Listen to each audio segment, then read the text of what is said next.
that would be a wonderful thing to do. Just renew a commitment to Him. Say, God, you are my God. You are the one who I am putting first in my life. I am not going to go and chase after the God of riches. I'm not going to chase after the God of fun, the God of pleasure. I am going to seek after you are my God, and I'm going to commit myself to you, and in committing myself to you, I am going to put the effort into the relationship that I have with you that it deserves. Amen. You didn't know there was that much in that little phrase, did you? But it's important. If you're not committed to it, you're not going to be doing it. You're not going to get closer. You're not going to find yourself in a better position to win souls. You're not going to find yourself in a position where you can change people's lives. You're not going to find yourself in a place where people see something in you that they want. Unless you come to that place where you are committed. God, you are my God. You are my God. He says, he goes on to say, early will I seek thee. Now, I don't know, but I could guess that he means early in the day. Maybe he means early in his life. Maybe he means early in the afternoon. But he says early. In other words, whatever you do in the beginning, you should seek after God. Now, you can do this early in the morning. That's a good time to seek the Lord. Early.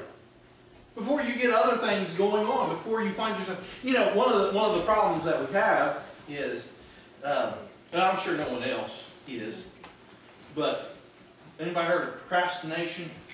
That's not a bad word. That just means putting things off.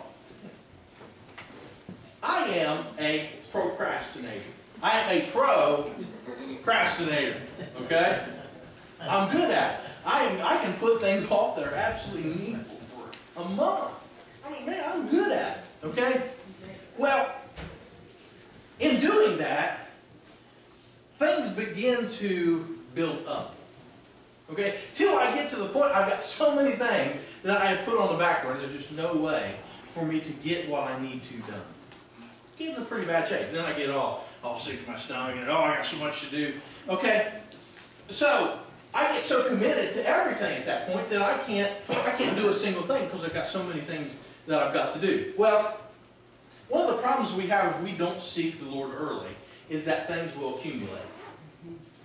Okay? Folks, if you are a young person and you hear this, seek the Lord early. If you are an older person, don't feel like that you have wasted your years. There is still time for you. That's not what I'm saying. But I'm saying that if you can, seek the Lord early. Why? Because as things build up in your life, you will find that it creates obstacles that you have to get over to get where you need to be with Him. If we look at it in a lifelong perspective, you think about the habits and things that you can begin that you've got to overcome. You think of the lifestyle being ingrained in you, that you've grown up doing this. I've done this all my life. I've done it for the last 50 years. There's no way I'm going to quit doing it now.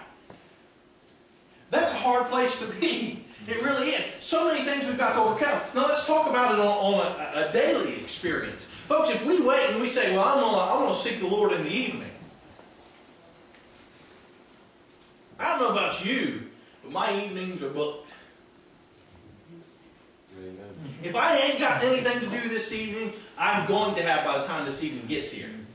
And trust me, there are a lot of things I don't know that I'm going to have to do that just pop up. Okay? It just happens. So, seek the Lord, or seek the Lord before other things accumulate in your life. Before you find a difficulty in trying to seek it, trying to get with Him, trying to find a free time, trying to find a place where you can open your heart and open your mind to Him.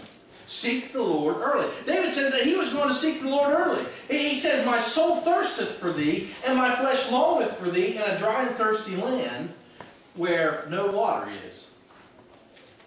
Okay? After he says that he's going to seek the Lord early, he begins to talk about why he's going to seek Him. David found that the love of the Lord was like water to him. Like water to him, but not just like water to you and I, where we go and turn on the tap and water. You know, water is one of the things that I think we really take for granted. I read somewhere, it had this little A little symbol said water, the original diet drink. Yes. Amen. You know? And we spend an awful lot of money on Diet Pepsi, Diet Coke. Water's really the original diet drink. There is no calories there, you know? But we take it. We got so many other things that we can drink, and many times we don't make water our choice. And we've got it pretty easy with water. I'll tell you what, my fridge has a thing on the front. I can put my cup here, I get ice. Put my cup here, I get water. That's amazing. And you know, it's pretty easy to take water for granted. But David is saying that he longs for the Lord like he longs for water in a dry and barren and burning desert. That's the kind of longing, not like Lord, I long for you like I long for water in my kitchen. No, I long for you like I long for water in the desert when I'm so thirsty that I just, because David understood. And God, you are my God. Thou art my God, is what David says. Okay? He made a commitment to the Lord. And through his commitment, he began to see the value and the necessity for his relationship with the Lord. You know, there comes a point, and if you ever meet a Christian like this, you're going to know, okay? There are Christians who maybe have just gotten started on the road, who know that they need the Lord to save them. But there are Christians who've been on the road a little longer, who you'll know when you meet them, who have come to understand and come to a relationship with the Lord where they just need His presence. It's just that kind of relationship with them. They just can't get along without it.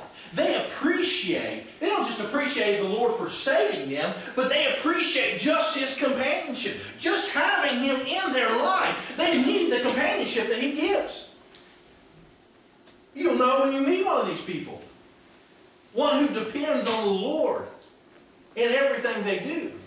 Well, that's the position that David was in. And he describes it as longing for Him in a dry and thirsty land where there is no water. Now that is a relationship that I would like to see a few more Christians that are sitting here and who are out there have in their life. That kind of relationship. The kind of relationship where they just long for His presence. If you long for His presence enough, if you really was longing for His presence, we would make the most out of every moment we have in the house of God. And you know what? The house of God wouldn't be the only place that we made the most of having Him around. I believe it would change our life, and who you are would show Christ in your everyday walk. That's what happens. You know, when people around me, they learn real quick that I love my family. They learn that I love my wife, and they learn that I love the Lord. They do it real fast. It doesn't take very long talking to me to figure out this guy's, he loves his family and the Lord. He loves these people because I can't help it. Can't talk about it. Now, verse 2, to see thy power and thy glory, so as I have seen thee in thy sanctuary, because thy loving kindness is better than lives, and is better than life. Listen. Because thy loving kindness is better than life, my lips shall praise thee. Got 1 minute. Now, roll this around in your mind. Because thy loving kindness is better than life, my lips will praise thee. That is a love relationship with the Lord. Amen. That is a relationship that we need to start the new year. Yeah. A love relationship with the Lord. I probably ain't got time to talk about it, but when I was a young pup in love, I remember not being able to get home and get on the phone that night. And I mean, you're just excited to hold that. That is the relationship with the Lord that we need to start the new year with. Amen. Your love is better than life to me. loving kindness.